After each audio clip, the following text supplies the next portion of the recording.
Assalamualaikum warahmatullahi wabarakatuh. Halo anak-anak ibu di rumah, apa kabarnya hari ini? Mudah-mudahan sehat semua ya. Selamat memperingati Hari Ulang Tahun Republik Indonesia ke-75. Dirgahayu, merdeka, merdeka, merdeka. Oke, walaupun tahun ini kita tidak bisa memperingati secara bersama-sama ya, tetapi kalian di rumah harus tetap semangat ya.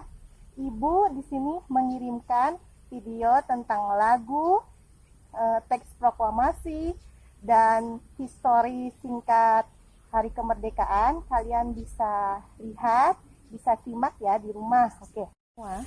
Kemerdekaan adalah kesempatan. Kesempatan untuk berusaha meraih mimpi dan kesempatan berkarya tanpa batas. Kemerdekaan suatu bangsa dapat dijamin teguh berdiri apabila berpangkal pada kemerdekaan jiwa. Untuk itu, anak-anak ibu semua harus semangat dalam belajar. Raih prestasi terbaikmu untuk menjadi anak yang cerdas, hebat, dan berwawasan luas. Oke. Dirgahayu Republik Indonesia ke-75, merdeka, merdeka, merdeka.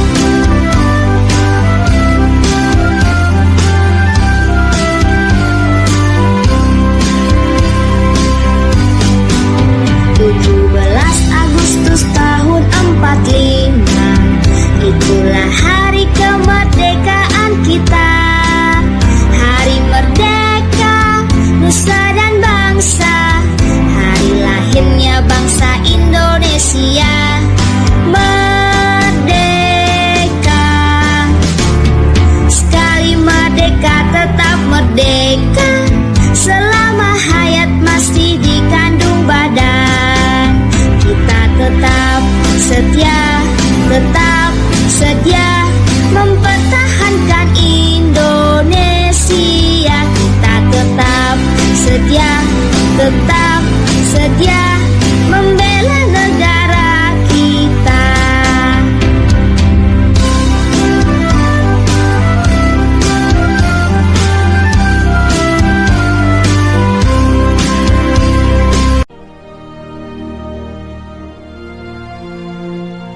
Proklamasi. Kami, bangsa Indonesia, dengan ini menyatakan kemerdekaan Indonesia. Hal-hal yang mengenai pemindahan kekuasaan dan lain-lain diselenggarakan dengan cara saksama dan dalam tempo yang sesingkat-singkatnya. Jakarta, 17 Agustus 1945, atas nama bangsa Indonesia, Soekarno Hatta.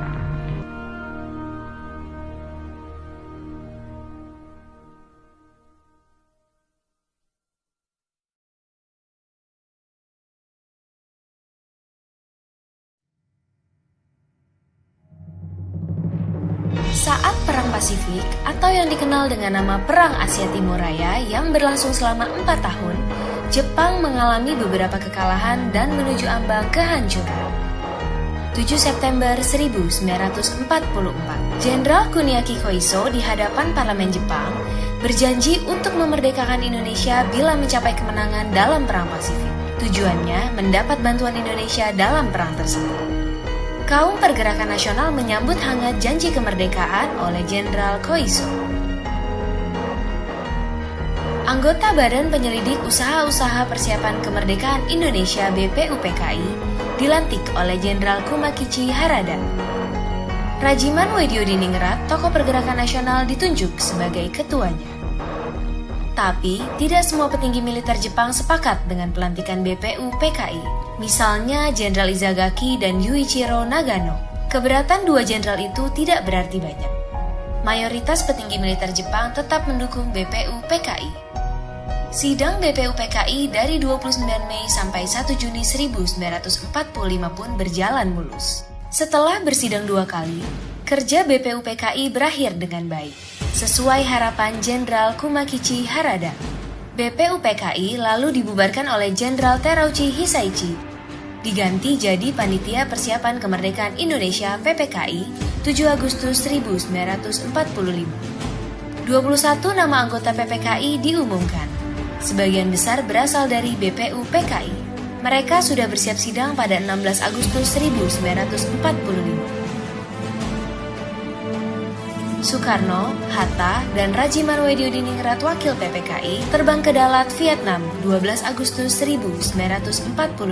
Di tengah kabar pengeboman Hiroshima dan Nagasaki di Jepang, Jenderal Hisaichi Terauchi, Panglima Angkatan Perang Jepang di Asia Tenggara, menyambut kedatangan mereka. Jenderal Terauchi berkata bahwa PPKI bisa segera memproklamasikan kemerdekaan Indonesia. Kabar gembira tepat pada hari ulang tahun Hatta. Mereka semua senang, kemerdekaan sudah di depan mata. Sepulang dari Vietnam, sejumlah pemuda dari organisasi Angkatan Pemuda Indonesia API membawa Soekarno dan Hatta ke Rengas Dengklok pagi hari 16 Agustus 1945. Dalihnya, situasi Jakarta genting, Bung. Pemuda mendesak Soekarno dan Hatta segera memproklamasikan kemerdekaan Indonesia. Jepang sudah menyerah, kata para pemuda. Soekarno dan Hatta terkejut, tapi Soekarno enggan memenuhi permintaan para pemuda. Menurut Soekarno dan Hatta, proklamasi kemerdekaan harus melalui rapat PPKI. Pemuda akhirnya memulangkan mereka ke Jakarta sore harinya. Sepulang dari Rengas Dengklok, Soekarno dan Hatta hendak bersidang dengan PPKI di Hotel Das Indies, Jakarta, tapi Jepang melarangnya. Perubahan situasi mengarahkan rapat persiapan kemerdekaan ke rumah Laksamana Maeda, perwira Angkatan Laut Jepang. Di tempat inilah dalam sebuah ruangan, Soekarno, Hatta, dan Ahmad Subarjo merumuskan naskah proklamasi kemerdekaan tanpa gangguan dari Jepang. Soekarno lalu membacakannya ke anggota PPKI dan pemuda di serambi rumah. Naskah yang singkat, tapi semua sepakat dengan isinya. Kemerdekaan bukan lagi impian. Hari bersejarah itu tiba. Soekarno membacakan naskah proklamasi kemerdekaan Indonesia ke banyak orang di rumahnya, di Jalan Pegangsaan Timur nomor 56 Jakarta. Tokoh-tokoh pergerakan nasional dan rakyat biasa membaur, mendengarkan pembacaan itu dengan heran. Setelah itu, bendera merah putih jahitan Fatmawati, istri Soekarno, dinaikkan perlahan, diiringi lagu Indonesia Raya. Penghormatan pun diberikan. 17 Agustus 1945, Indonesia akhirnya merdeka. Ini bukanlah pemberian, melainkan hasil perjuangan dari seluruh rakyat Indonesia. Proklamasi kemerdekaan mengantar bangsa Indonesia bergelut dengan cerita baru. Jepang memang telah terjungkir, tapi pengaruhnya belum berakhir. Ini dialami oleh fotografer Mendur bersaudara dalam merekam dan menyebar proklamasi. Jepang menghancurkan kamera Alex Mendur, sang kakak. Karena itu, Franz, sang adik, mengubur negatif fotonya di halaman kantor Surat Kabar Asia Raya demi selamatkan bukti-bukti proklamasi. Di tempat lain, pewarta berhasil mengabarkan proklamasi lewat media cetak, juga melalui siaran radio dengan menggunakan beragam bahasa daerah. Di desa-desa, pemuda Republik berperan meneruskan kabar proklamasi. Mereka berkeliling dan berteriak, "Jepang menyerah, Indonesia merdeka!" Akhirnya, tiap orang menjadi saksi Indonesia telah merdeka.